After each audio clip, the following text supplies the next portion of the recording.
तो गाइस आज की इस वीडियो में हम जानेंगे HTML के टैग और एट्रीब्यूट्स के बारे में। मैं आपको आज इस वीडियो में बताने वाला हूँ हेडिंग टैग क्या होता है, एंड पैराग्राफ टैग क्या होता है, स्टाइल टैग क्या होता है, लिंक टैग के बारे में, एंकर टैग के बारे में, डिव टैग के बारे में, पेन टैग के बारे में एंड IMG टैग के बारे में। इन सब टैग के बारे में मैं आपको बताने वाला हूँ इस वीडियो में बने रहिए, लास्ट तक देखना, कोई भी स्टेप मिस मत करना, नहीं तो बाद में आपको प्रॉब्लम हो सकती है। चलिए स्टार्ट करते हैं, अपने कोड एडिटर में आते हैं। सबसे पहले देखिए मैं एक फोल्डर बना लेता हूं जिसमें मैं सारे प्रोग्राम करूंगा।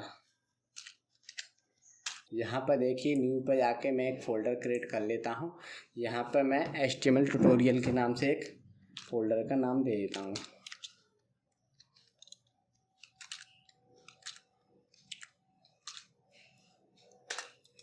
ये गाइस मेरा एक फोल्डर बन चुका है, तो अब इस फोल्डर को मैं ओपन विथ VS कोड से ओपन कर लूंगा। अब देखिए गाइस मेरा फोल्डर ओपन हो चुका है। अब मैं यहाँ से न्यू फाइल क्रिएट करूंगा। यहाँ पर न्यू फाइल करके मैं क्रिएट कर लूंगा। अब देखिए यहाँ पर एक मैं index.html के नाम से एक फाइल बनाने वाला हूँ। ये देखिए मेरी एक फाइल बन चुकी है। अब मैं यहाँ पर बेसिक जो कोड होता है, जो रिक्वायरमेंट होता है, वो लिखना होता है, वो मैंने यहाँ पे लिख दिया है। तो अब यहाँ पर मैं इसमें कुछ टाइटल दे देता हूँ। तो अभी मैं फिलहाल मैं दे देता हूँ HTML टैग ट्यूटोरियल। ठीक है गाइस, तो अभी मैंने इसका टैग दे दिया है। तो अब देखिए जानते हैं, सबसे पहले इसको मैं हाइड करता हूँ। सबसे पहले हम हेडिंग टैग के बारे में जानते हैं। तो हेडिंग टैग जो होते हैं बेसिकली 6 प्रकार के होते हैं। तो सबसे पहले मैं आपको बता देता हूँ H1 टैग के बारे में। H1 टैग देखिए, H1 टैग के बारे में मैं अभी इसमें कुछ लिख देता हूँ। This is a heading 1। तो ये मैंने कोड लिख दिया है। अब देखिए हेडिंग 1 का काम क्या होता है, इसको मैं कोड को रन करके आपको बता देता हूँ। तो देखिए आपने पिछली वीडियो में देखा होगा, मैंने आपको एक एक्सटेंशन डाउनलोड करवाया था लाइव सर्वर के नाम से। तो वहाँ पर जैसे लाइव सर्वर था तो उसमें मैंने आपको कोड चला कर भी दिखाया। तो यहाँ पर देखिए गो लाइव का जो ऑप्शन दिया है उस पर क्लिक करके गो लाइव वाले पे ऑप्शन पे जाके गो लाइव चले जाना है। अब देखिए गो लाइव आके ये मेरा प्रोग्राम चल चुका है। यहाँ पर लिखिए दिस इज अ हेडिंग 1। अब देखते हैं और भी जो हेडिंग होती है तो उनसे क्या होता है। देखिए अब मैं इसको हेडिंग 2 नाम से देखिए यहाँ पर सारी हेडिंगें क्रिएट कर लेते हैं हम लोग। जो भी हेडिंग है यहाँ पर 6 प्रकार की हेडिंग होती हैं। तो इसको मैं सिंपली यहाँ पर कॉपी कर लेता हूँ और पेस्ट करता जाता हूँ।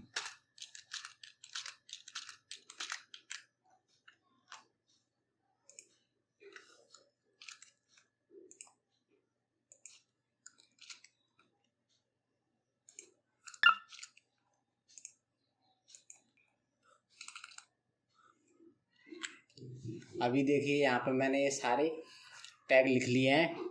H1, H2, H3, H4, H5, H6। यहाँ पे हेडिंग टैग जो होते हैं वो 6 प्रकार के होते हैं। इनका अलग अलग काम होता है। देखिए अभी मैंने आपको इसमें एक चीज़ और नहीं बताई। पहली वीडियो मैंने आपको बता रखी थी, फिर भी मैं बता देता हूँ। इसमें तो सेव करने की ज़रूरत नहीं पड़ेगी अगर आपने ये चीज़ कर रखी होगी, ऑटो सेव चेक मार्क किया होगा। तो चलिए फिर से मैं अभी इसको बार बार आपको गो लाइव पे जाने की ज़रूरत नहीं है, एक बार जाना है। उसके बाद में आपको अपना क्रोम ब्राउज़र ओपन कर लेना है। अब देखिए ये हेडिंग 1 का ये काम है। ये बोल्ड जो हेडिंग होती है सारी, इसका जो फॉन्ट साइज होता है वो बड़ा होता है। जो हेडिंग 2 है उसका थोड़ा छोटा होता है वो। इसके बाद में सारे फॉन्ट साइज छोटे होते जाते हैं, छोटे के छोटे होते हैं। इसकी जो प्रायोरिटी होती है हेडिंग 1 की वो हाई होती है, इसकी प्रायोरिटी कम होती है। और हेडिंग 3 की थोड़ी कम होती है, मतलब इसकी। और सबसे कम प्रायोरिटी जो होती है वो हेडिंग 6 की होती है। तो हेडिंग के बारे में आपको अच्छे से समझ में आ गया होगा। हेडिंग टैग जो होता है वो किस लिए यूज होता है और करता क्या है, इससे होता क्या है। ठीक है, अब देखिए अब जानते हैं हम पैराग्राफ टैग के बारे में। अब पैराग्राफ टैग क्या होता है, अब देखिए पैराग्राफ हम पी ले लेते हैं। पी टैग से पैराग्राफ लिखा जाता है। जैसे हमको आपने आर्टिकल वगैरह लिखा देखा होगा।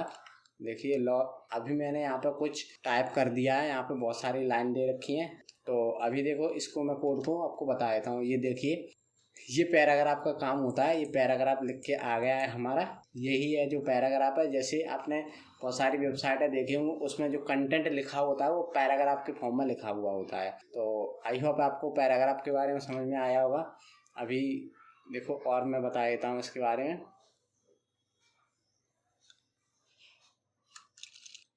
देखिए दिस इज ए पैराग्राफ। ये लिख के आ गया 10,000 पैराग्राफ।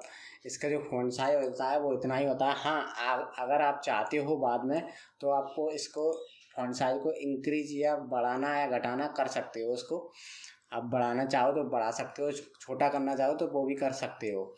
यही होता है जो पैराग्राफ टैग होता है। अब नेक्स्ट टैग के बारे में आप बात करते हैं। नेक्स्ट टैग क्या है? अब स्टाइल टैग के बारे में हम आपको बताते हैं। स्टाइल टैग जो होता है वो क्या होता है? जैसे कि स्टाइल टैग जो होता है वो स्टाइलिंग करने के लिए काम में आता है। ये टैग भी होता है और एक एट्रीब्यूट भी होता है। जैसे मैं आपको बताया तो पहले एक टैग बता देता हूँ, स्टाइल टैग। स्टाइल टैग का काम क्या होता है? जैसे अभी देखिए स्टाइल टैग जो मैंने लिख दिया है। जैसे स्टाइल जो टैग होता है वो ज़्यादातर यूज होता है हेडिंग टैग जो होता है इसके अंदर यूज किया जाता है। इसको हेडिंग के अंदर यूज करते हैं स्टाइल टैग को। अब इसका काम क्या होता है? जैसे अगर आपको कोई किसी प्रकार की अपनी वेबसाइट को स्टाइलिंग देखनी है, उसको अच्छे से सजाना है किस प्रकार से, तो इस टैग का यूज करके आप उसके अंदर CSS लिख सकते हो। जैसे स्टाइलिंग CSS से थोड़ी इसको स्टाइलिंग बनाने के लिए HTML को यूज होती है, उसके लिए काम किया जाता है। अभी इसके बारे में मैं आपको बताने ज़्यादा नहीं बताऊंगा, बट स्टाइल एक एट्रीब्यूट होता है, उसके बारे में मैं आपको बता देता हूँ। जैसे स्टाइल जो एट्रीब्यूट होता है वो काम क्या करता है। अभी मान लीजिए इसको आप किसी भी टैग के अंदर यूज किया जाता है। अभी मैं जो एट्रीब्यूट है, अब मैं देखिए इसको इसका यूज क्या है वो मैं आपको बताया। कलर, जैसे अगर आप किसी भी प्रकार के इसका जो कलर चेंज करना चाहते हो तो वो कलर चेंज कर सकते हो। मैंने अभी इसका कलर जो है हेडिंग 1 का ब्लू कर दिया है। तो देखो आप इसके कलर को इस प्रकार से देख सकते हो। देखिए ये ब्लू कलर का हो चुका है। इस प्रकार से आप इससे स्टाइलिंग कर सकते हो। स्टाइल एट्रीब्यूट का यूज करके आप किसी का कलर कुछ भी जो आपको उसके एक्शन परफॉर्म करना है वो आप कर सकते हो।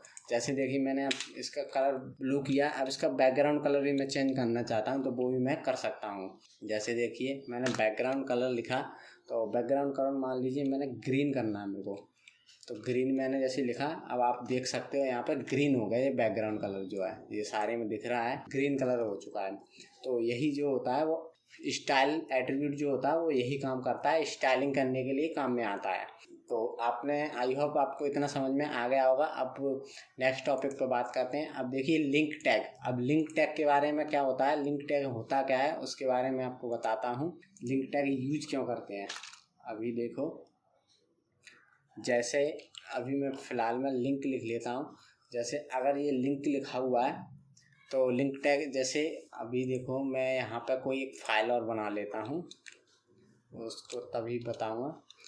मान लो मैं style.css के नाम से मैंने ये जो फाइल बना ली है। अब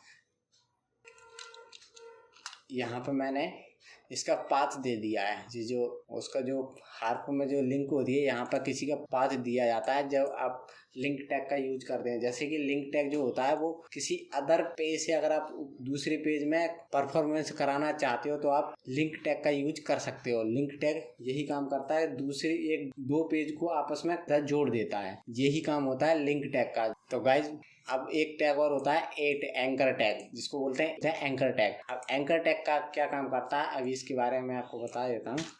एंकर टैग जो होता है, जैसे आपने कहीं देखा होगा जो वेबसाइटें होती हैं, जैसे किसी आप कहीं पे लिंक दी होती है तो उस पर जैसे आप क्लिक करते हो और उसके बाद में जो वेबसाइट की लिंक होती है उस पर आप रीडायरेक्ट हो जाते हो, वही काम होता है एंकर टैग का। जैसे किसी चीज़ की मान लीजिए अभी मैं आपको गूगल की www.google.com ये मैंने वेबसाइट की लिंक डाल दी है, तो यहाँ पर लिख देता हूँ मैं गूगल।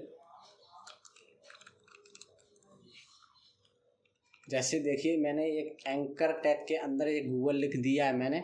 अब देखो यहाँ पे, हाँ तो देखिए गाइस अब ये जो लिंक आ चुकी है यहाँ पे, जैसे ही आप क्लिक करोगे गूगल लिखा हुआ है उस पर तो आप गूगल की वेबसाइट पर डायरेक्ट रीडायरेक्ट हो जाओगे। अभी देखो यहाँ पर देखो गूगल की जो वेबसाइट है यहाँ पर डायरेक्टली खुल चुकी है। तो इस तरीके से आप किसी भी वेबसाइट को आप एक्सेस कराना चाहते हो तो वहाँ पे आप एंकर टैग का यूज कर सकते हो। जहाँ पे आप HREF में उसका एड्रेस डालना होगा आपको, जिस भी पेज पे आप रिडायरेक्ट करना चाहते हो उसका पेज का जो एड्रेस होता है उसका एड्रेस यहाँ पर डाल दीजिए। देन उसके बाद में आप उसको कॉल कर सकते हो, उस पेज पे रिडायरेक्ट जा सकते हो। यही एंकर टैग का काम होता है। अब देखिए यहाँ पे एक और टैग होता है डिव टैग। डिव टैग क्या होता है देखिए मैं आपको बता देता हूँ। जैसे कि गाइस ये जो डिव टैग होता है वो बॉक्स एलिमेंट होता है, जिसमें जो वैसे तो बॉक्स एलिमेंट सारे ही होते हैं, ऐसे जो मैंने अभी बताया आपको H1 H heading tag, paragraph tag, ये जो होते हैं बॉक्स एलिमेंट होते हैं, जो विड्थ जो होती है वो सारी विड्थ घिर लेते हैं एक जगह से। और जैसे जो एंकर जो टैग है वो आपका जो होता है इनलाइन टैग होता है। जैसे कि लाइन के अंदर ही उसके जो भी कोई कंटेंट आप लिखोगे इन लाइन में उसी लाइन के अंदर रहेगा। अगर बॉक्स एलिमेंट अगर एल टैग का अगर आप यूज कर रहे हो जैसे डिग, पैराग्राफ, हेडिंग, तो आपको विड्थ वो पूरी घेर लेगा, आपको न्यू लाइन से वो रिजल्ट देखने को मिलेगा। जैसे देखिए अभी मैं आपको बता देता हूँ जी। अभी देखो यहाँ पे डिव टैग लिखा हुआ है, अभी फिलहाल मैं इसको मिटा दे। अभी देखो मैं आपको बता देता हूँ ये फुल जगह कैसे घेरता है। यहाँ पर जैसे ही गाइस आप इंस्पेक्ट करोगे, अब देखो यहाँ से क्या होता है, ये देखो ये जो आपको दिख रहा है यहाँ पर पूरी जगह घेरे हुए दिखाई दे रहा है। ये भी है, ये पूरी जगह घेरा हुआ है, ये सब फुल जगह घेरे हुआ है। अब देखो यहाँ पर जो गूगल वाला जो है, यहाँ पर जो मैंने एंकर टैग यूज किया था वो उतनी ही जगह दिखाई दे रहा है। देखो विड्थ जो है, जो उसके अंदर जो एलिमेंट होता है वो उतनी, जितना एलिमेंट होता है उतनी ही वो जगह घेरता है। और देखिए डिव है, ये भी फुल जगह घेर रहा है।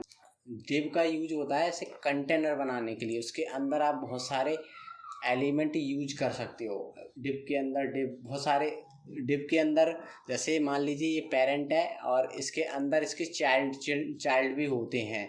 इसके नहीं, मतलब ये डिव है, इसके अंदर और भी आप चाइल्ड रख सकते हो। जैसे डिव के अंदर डिव के अंदर डिव, इस प्रकार से आप इसका यूज कर सकते हो। जैसे देखो मैंने ये डिव लिया, अब इसके अंदर और भी डिव, इसके अंदर और भी डिव, इसके अंदर और भी डिव, इस प्रकार से मैं कई सारे डिव के अंदर डिव यूज कर सकता हूँ। यही डिव का अंदर काम होता है। ये डिव का काम है वो कंटेनर के रूप में काम करता है। तो आई होप आपको डिव अच्छे से समझ में आ गया होगा। बढ़ के ऊपर next tag Spain tag. Spain tag के बारे में बताता हूँ मैं आपको। स्पेन टैग क्या करता है, अब देखो यहाँ पे यूज करते हैं स्पेन।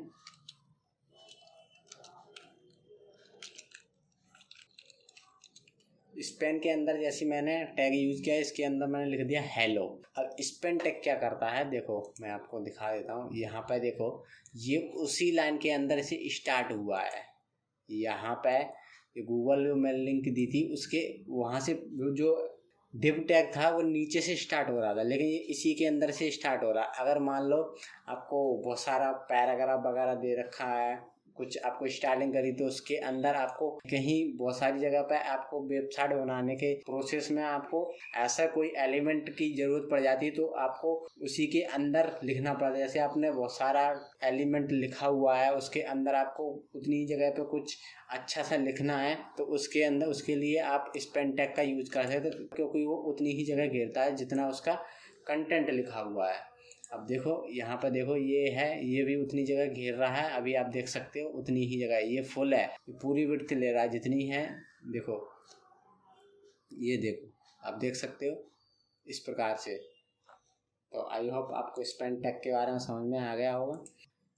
अब देखो मैं आपको IMG टैग के बारे में बताता हूँ। जैसे कि IMG आप जैसे लिखोगे, एंटर दबाओगे, अब जो SRC जो आपको दिखाई दे रहा है, इसके अंदर आपको उसका जो एड्रेस डालना है, जो इमेज आप अपनी वेबसाइट पर शो कराना चाहते हो, दिखाना चाहते हो, तो उसका आपको फुल एड्रेस डालना है। आपको जो इमेज यहाँ पर शो कराना है, तो उसको इमेज को शो कराने के लिए सबसे पहले अपनी वेबसाइट में जैसे डालोगे, अगर आपकी मेमोरी में वो स्टोर है, तो उसके लिए आपको सबसे पहले क्या करना होगा, उस इमेज को हम अपने जो फोल्डर है उसमें डाल लेंगे। जैसे कि ये जो मेरा इमेज है इसको मैं शो कराना चाहता हूँ, तो अपने फोल्डर में इसको डाल देता हूँ। जैसे मैंने इसको अपने फोल्डर में डाल दिया है। अभी देखो यहाँ पे ये मेरे फोल्डर में आ चुका है। इसी इमेज को मैं आपको शो करके दिखाऊंगा। तो यहाँ पे शो करने के सबसे पहले आपको उस इमेज के जो नाम है वो आपको दे देना है। मैं भी नाम दे देता हूँ। मैंने इसका इमेज के जो लोकेशन था वो मैंने दे रखा है। अब इमेज जो आ गया है मेरा, तो इस प्रकार से आप इमेज लगा सकते हो अपनी वेबसाइट के अंदर IMG टैग के थ्रू। अब देखो ये जो अल्ट जो दिख रहा है आपको, ALT, इसका काम क्या है, जैसे किसी कारणवश आपकी जो फोटो है, इमेज है, ये लोड नहीं हो पाती है, तो आप इस अल्ट के अंदर जो कंटेंट लिखा हो, आपकी जो फोटो है वो किस प्रकार की, तो आप यहाँ पर लिख सकते हो। तो ये मेरा जो फोटो है वो मेरा लोगो है चैनल का, तो मैंने लोगो रख दिया है। तो यहाँ पर देखिए अभी ये लोड हो रहा है। जैसे ही देखो, अगर मैं इसका जो पाथ है वो चेंज कर दूंगा, जैसे मैंने चेंज किया तो अभी लोड नहीं हो पाया, तो यहाँ पे देखो लोगो लिख के आ रहा है। इससे पता चल जाएगा कि ये जो इमेज है वो लोगो है। तो इसी प्रकार से गाइस आप इन सब HTML टैग को यूज करके आप अपनी वेबसाइट बना सकते हो। तो इस प्रकार से आप HTML टैग का यूज करके अपनी अच्छी वेबसाइट क्रिएट कर सकते हो। और आपको अच्छे से सीखना है तो मेरी वीडियो को देखते रहो एंड चैनल को सब्सक्राइब कर लो, और आगे भी शेयर करना। मेरे को कमेंट में बताना आपको कहीं प्रॉब्लम आ रही है तो क्या प्रॉब्लम आ रही है, और आपको सीखते हुए कैसा लग रहा है, अच्छा लग रहा है, बुरा लग रहा है, वो सब आप कमेंट में बता सकते हो मुझे। तो अभी आज के लिए इतना ही गाइस, तो बाय बाय, नेक्स्ट वीडियो मिलते हैं, फिर डिस्कस करेंगे। तो अभी के लिए इतना ही। Thank you so much guys.